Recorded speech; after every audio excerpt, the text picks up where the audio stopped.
Sumate un buen día. Muy bien, y siempre nos gusta saber el punto de vista de la sociedad, pero también paralelamente nos gusta tener una opinión profesional. Y por eso que en esta noche tenemos vía Zoom al doctor Pablo Ricardo Bruno, quien es abogado. Y bueno, le damos la bienvenida, doctor. ¿Cómo se encuentra? Buenas noches. ¿Qué tal? Buenas noches. Muy bien, gracias por la invitación. La verdad que es un tema bastante polémico, bastante importante el que tocamos hoy. Es hasta un tema bastante fuerte, ¿no? Porque cuando se habla de un homicidio, de un asesinato, y cuando se trata dentro de la propia casa es algo que impacta mucho más a la sociedad. Y yo le quería preguntar, doctor, al respecto de esto, ¿qué significa o a qué se lo puede llegar a llamar este homicidio intrafamiliar? Bueno, como la misma palabra lo define, estamos hablando de un homicidio que se da dentro de un núcleo familiar por alguno de los integrantes de esa familia. Puede ser un cónyuge, puede ser un hijo, puede ser una pareja. Tiene que ser un asesinato, un homicidio de alguno de los integrantes de la propia familia. Ujú. ¿Y qué es lo que puede llegar a llevar a una persona a cometer este tipo de actitudes contra un familiar, un ser querido?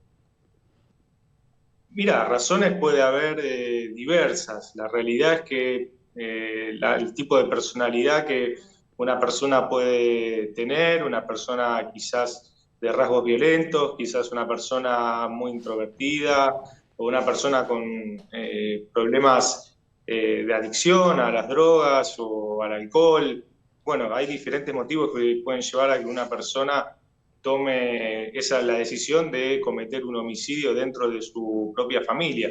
Puede haber cuestiones de vínculo mismo de la familia que esté roto, que no esté por los buenos caminos y lleva a una decisión de esas.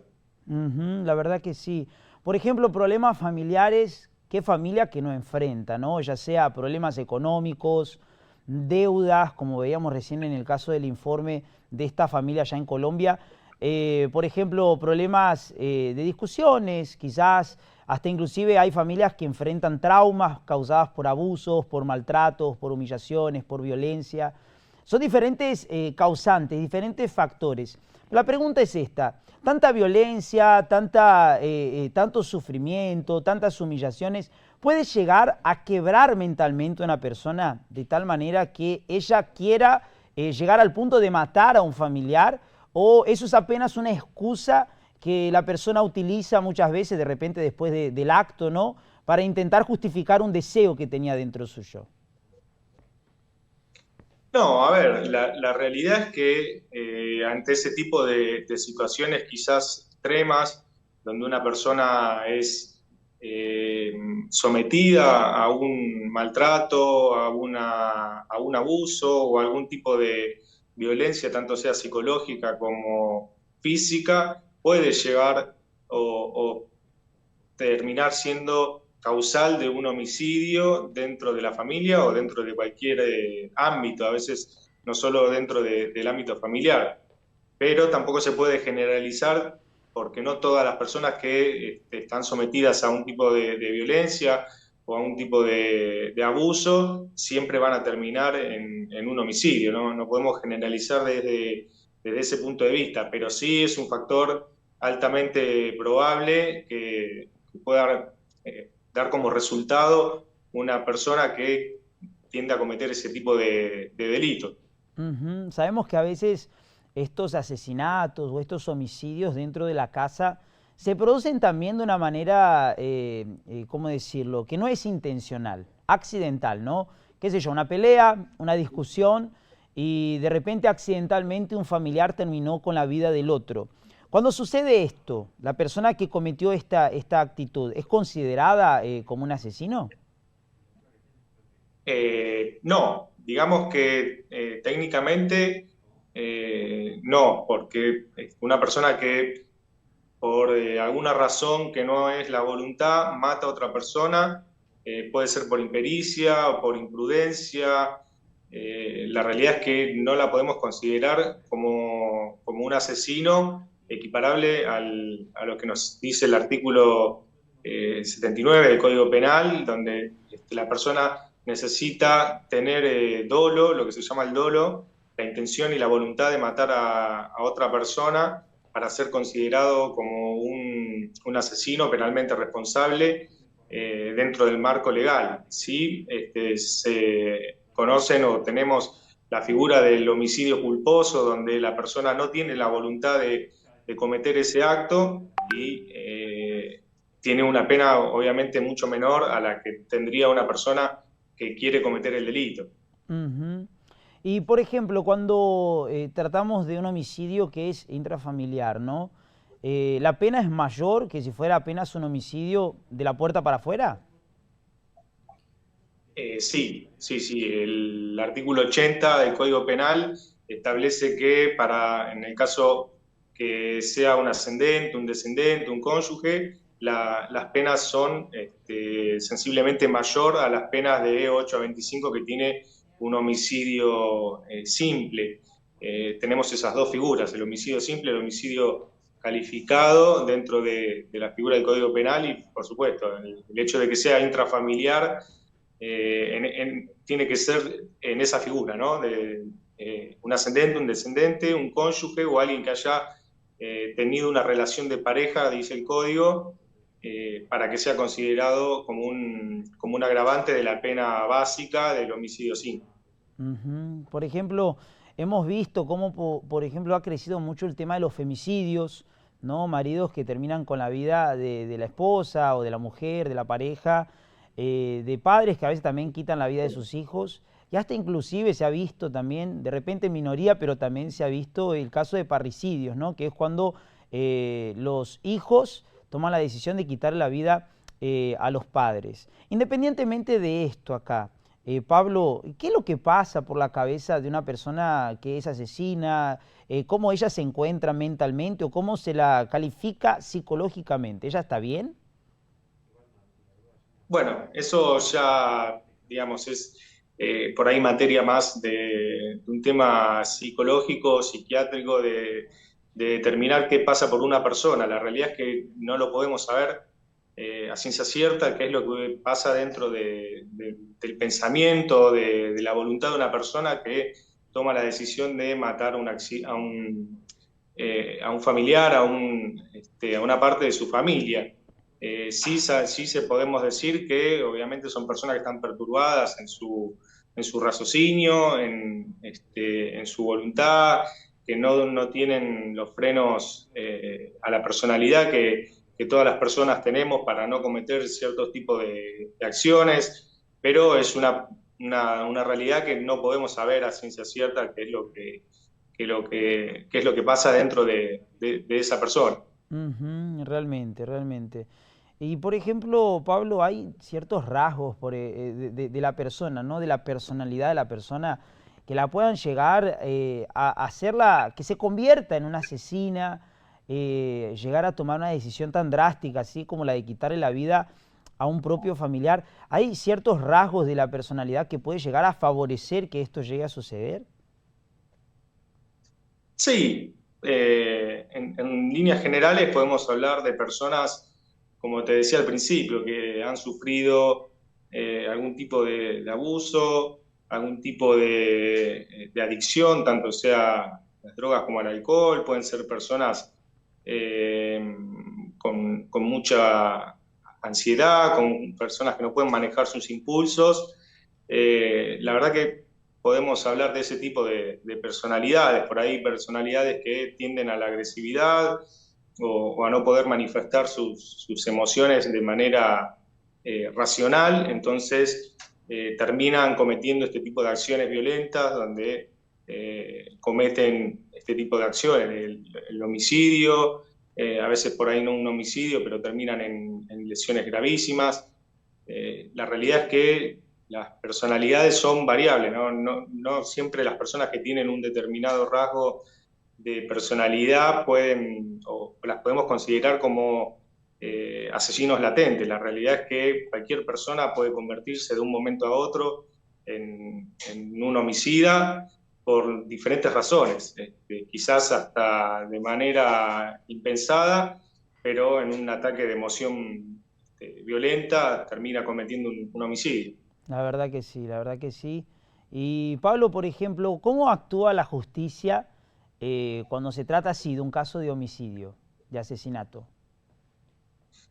Bueno, todo comienza desde dos puntos de partida, tanto sea de una denuncia hecha por algún familiar de la víctima, por alguien que ha tomado conocimiento del homicidio, o de oficio a través de una fiscalía, si es que tomó conocimiento la fuerza policial o la misma fiscalía por algún medio. Se hace toda una investigación penal donde se trata de recolectar todos los elementos probatorios que se puedan hallar, tanto sea en la escena del crimen como en todo el camino que el homicida pudo haber hecho. Después eso va a evaluación de un juez de instrucción, donde va a determinar si se puede acusar o no a una persona de haber cometido el delito. Si en esa etapa tenemos a una persona a la cual le podemos imputar o reprochar la acción penal que llevó al homicidio, terminar en un juicio oral y público donde se le va a aplicar una condena y se va a determinar si es culpable o inocente, dependiendo, como te decía, todo lo que se haya recolectado en la etapa de investigación. Ujú. Esa investigación, Pablo, más o menos, ¿tiene una cierta cantidad de meses o años que demora? Y el tiempo es muy variable. O sea, Ujú. puede ser que un caso se demore entre 6 y 8 meses, pueden ser años. La realidad es que va a depender también de la complejidad del caso. Si es un asesinato donde encontramos al homicida, donde tenemos el arma homicida y está todo prácticamente resuelto, es algo que se resuelve en cuestión de meses. Ahora, si de repente el homicida no aparece, si no encontramos el arma con la que se cometió el asesinato, si los elementos de prueba o las huellas se han borrado, se han desaparecido, se vuelve difícil poder llegar a imputar y a condenar a una persona. En ese caso sí, se puede llegar a tardar años. Ujú. Y en el caso, Pablo, de que el asesino sea un menor de edad, ¿el procedimiento es igual, el procedimiento es diferente? ¿Cómo sería en ese caso? Sí, ahí, bueno, ahí ya entra en juego la ley penal juvenil. La verdad, la realidad de nuestro país es que todos los menores de 18 años, entre los 16 y 18 años, van a estar dentro de lo que es la ley penal juvenil, que se va a encargar de todo lo que tiene que ver con la privación de la libertad de esa persona, de ese chico, y con todo el proceso posterior. A partir de los 18 años se lo va a poder tratar con el procedimiento de los mayores, pero con 16 o entre los 16 y 18 va a ir bajo lo que es la ley penal juvenil, que es un procedimiento especial donde el chico no va a ir a una cárcel de adultos, sino que va a ir a complejos especialmente adaptados para lo que son los temas de minoridad y obviamente con otras medidas de seguridad que no tienen que ver tanto con el régimen de mayores. Ujú. La verdad que muy interesante cómo nos explicás todo esto y recién nos llegó un mensajito que yo te quería compartir, justo estaba leyendo. Pablo, no sé Sí, si de repente vos podés dar alguna orientación, ¿no? Porque cuando llegamos al caso donde existe ya este homicidio intrafamiliar, ya no se puede hacer más nada, porque se perdió al familiar, la familia prácticamente se destruye después de un acto como este. Y bueno, lo mejor que se podría hacer delante de estos casos es buscar prevenirlo, ¿no? Y por eso te quería compartir lo que una persona nos escribió. De repente vos podés brindar, desde tu punto de vista sí. profesional, algún tipo de orientación que va a poder ayudar a muchos también. Dice Bueno, así, hola, buenas noches. Quiero opinar del tema del que hablan porque nos tocó vivir de cerca la muerte de mi padre. Es un tipo muy agresivo, o era, ¿no? Todos fuimos golpeados por él. Siempre está buscando para golpear. Perdón, yo hasta me expresé un poquito mal. Murió el padre, pero el que golpea es el hermano, ¿no? Siempre está buscando para golpear, inclusive a mi madre. Los veo todas las noches, muy bueno el programa, soy de La Rioja capital y es horrible andar con temor. Está libre porque nadie tiene miedo, tenemos miedo de acusarlo y tenemos temor. En este caso, ¿cómo podría reaccionar esta familia? Sería el hermano como que mató al padre, pero él se encuentra libre, como que de repente, por lo que mandaron acá, quedaría más o menos como que el padre murió, pero no se lo acusó a él. En este caso, ¿cómo tendría que reaccionar la familia? Por causa del miedo que tienen. Bueno, lo principal es tener la tranquilidad y la seguridad física del conjunto de la familia, ver con esa persona si se puede tomar alguna medida a través de una fiscalía o por ejemplo, en Capital tenemos la Oficina de Violencia Doméstica, que se puede llegar a tratar en sede civil, todos los temas que tienen que ver con relación a la violencia que se puede dar dentro del ámbito familiar. Habría que ver en ese caso puntual cuáles son las circunstancias del hecho y ver cómo se pudo manejar a través de los diferentes canales que hoy la justicia nos ofrece. La realidad es que desde lo judicial a veces no se puede prevenir mucho este tipo de casos porque, bueno, obviamente nosotros actuamos con el hecho ya consumado. Ujú. La verdad que sí, Pablo. Y por ejemplo, la orientación principal que es hacer la denuncia, porque hay ciertos factores o señales que uno ve, ¿no? Cuando puede llegar a Sí, acontecer una desgracia como estas. Es como vos comentabas, ¿no? Una persona puede tornarse un homicida de la nada por causa de un impulso, por causa de una reacción, por una mala noticia que recibió, por algo que sucedió. Eso es verdad. Pero muchas veces los casos son cosas que ya se venían premeditando. A veces uno escucha, qué sé yo, el marido que le dice a la mujer, un día te voy a matar, un día te voy a matar, me estás cansando. Es decir, delante de estas situaciones, la persona tiene que hacer la denuncia correspondiente. Es de repente importante que ella haga una perimetral, que la persona, dependiendo del caso, se vaya de la casa. No sé, ¿cuál sería la mejor de las opciones para que estas situaciones así se puedan llegar a prevenir? Bueno, sí, por supuesto. Ante este tipo de hechos donde uno o la persona se ve amenazada en su integridad, siempre hacer la denuncia a los organismos correspondientes como para tener las medidas que sean necesarias de protección física. Puede ser que se le dé a la persona un botón antipánico, puede ser que se dicte una medida de seguridad como una perimetral para que la persona no se pueda acercar a su víctima. La realidad es que hay diferentes medidas que se pueden llegar a pedir, pero todo comienza a partir, obviamente, de una denuncia, ¿no? Si no se hace la denuncia, la realidad es que la justicia no se entera de lo que está pasando y no puede actuar en consecuencia. Ujú.